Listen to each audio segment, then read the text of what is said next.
இந்த புதிருக்கு விடை கண்டுபிடிக்க முடியுமான்னு பாருங்க. இது ஒரு சின்ன கணக்கு தான், ஆனா இடிக்குது. முத்து தன்னோட நண்பரிடம் 1000 ரூபாய் கடன் வாங்கினான்.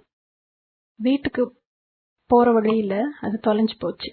அதனால இன்னொரு நண்பரிடம் 500 ரூபாய் கடன் வாங்கினான். அந்த 500 ரூபாயில 300 ரூபாய்க்கு லட்டு வாங்கி சாப்பிட்டுட்டான். பின்பு மீதமுள்ள 200 ரூபாயில 1000 ரூபாய் கொடுத்த நண்பருக்கு 100 ரூபாயும் 500 ரூபாய் கொடுத்த நண்பருக்கு 100 ரூபாயும் திருப்பி கொடுத்துட்டான். இப்போ 1000 ரூபாய் கொடுத்த நண்பருக்கு 900 ரூபாய் பாக்கி, 500 ரூபாய் கொடுத்த நண்பருக்கு 400 ரூபாய் பாக்கி.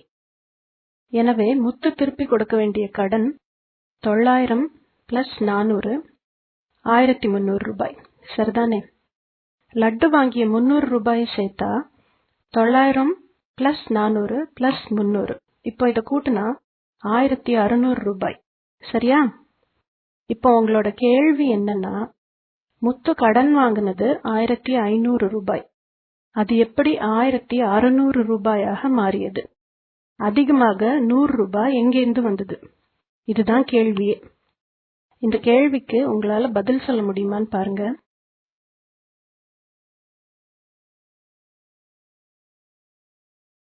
கேள்விக்கான விடையை கமெண்ட்ல சொல்லுங்க.